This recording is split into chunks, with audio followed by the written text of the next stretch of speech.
Here's a sneak peek into BuJo U, where every month we host a series of live events, including quarterly experiences related to exploring different themes like mindfulness and bullet journaling together. Jessica, the head of education community, ran the first experiment of this year, and it was on meditation. Enjoy. My name is Jessica, and I am the Director of Education and Community. And so programming is under my wheelhouse, and I'm very excited about what we're bringing this year. We wanted to look at some themes. This year, we have overarching themes per quarter that are related to bullet journaling. And below the themes, we have experiments, book club, and other opportunities for discussion around the theme. So this first quarter, we're starting off with mindfulness as our quarter one theme. And to go along with that, we have the book club. We're talking about 4,000 weeks, if that's something that you're interested in. And then we are also doing 2 monthly experiments. The goal of these is to bring some of these ideas to your everyday practice. So bringing theory into your everyday to do. And so the first one that we're doing, we started today, is 40 days of meditation. We're just going to do that all together. Ryder, talk about meditation and why you care about it. I get asked a lot about how does meditation fit into bullet journaling. And for me, both are about navigating our mind, for lack of a better. When I first looked into meditation, which is maybe a decade ago at this point, my goal was to find a way to get rid of my thoughts, right? To just kind of zen out and be peaceful and just have a placid lake-like mind. And I think that that's a misconception that a lot of people have when they hear about meditation. You're just going to sit on a pillow and close your eyes, and all of a sudden you have no more thoughts.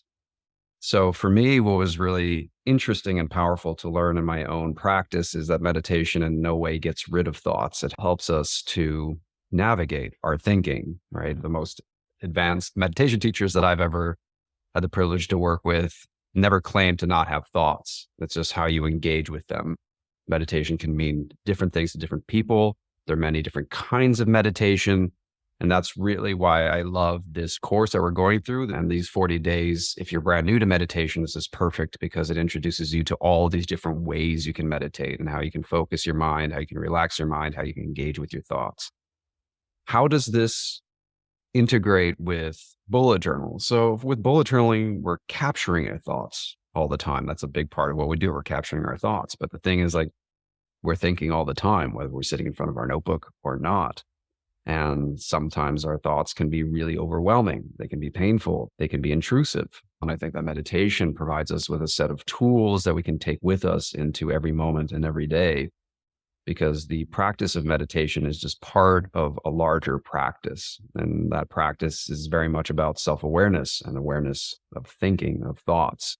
So it's not like you learn how to meditate and then anytime something stressful happens, you just like stop in the middle of the boardroom and start to meditate. You just become aware of the thought. You become aware of the power that you have in relationship to your thoughts, right? The big part of this is you're not changing your thoughts. You're changing the way that you interact with your thinking.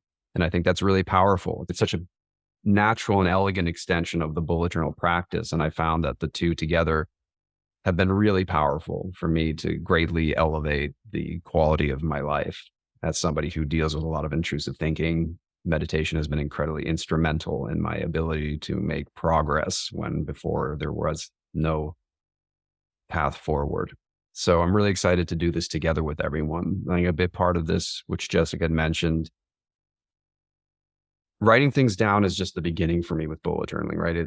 The idea of bullet journaling is that you create this insight and you cultivate insight about what you're feeling, what you're thinking, the narratives that are workable or unworkable. And I feel like meditation is another skill that we can learn to help us realize that you have a certain narrative in your mind that comes up. It's like, oh, this is this story, right? Or like you have a thought that won't let go. So on a practical level, the way these two interact with me is it depends on like my phase in life. Oftentimes I'll actually do my morning daily log before I meditate, because I can kind of unload everything from my mind that's come up while I've been asleep. I'm one of those people who like wakes up with a head full of ideas or thoughts or whatever, and that can be really distracting during my meditative practice. So what I do is I take some time, 5 minutes, to just simply rapid log everything that happens before I meditate. There are other times in my life where I will have my bullet journal next to me, and then I will actually start bullet journaling after I meditate. So what I invite everyone to do is to kind of figure that out for themselves. I do encourage you, if it's possible, to meditate in the morning. I find that that is an excellent extension of your bullet journal practice, whether it's before or after the fact. You'll see that the two really overlap tremendously. So that's my thinking about that. I'm happy to answer any questions. I think they're really complementary skills. And I love the fact that we're starting this whole series of experiments with mindfulness, specifically meditation, because it is the tool you can take with you wherever you go, and can really have a huge impact on the quality of your life. We often get asked how you can support our work.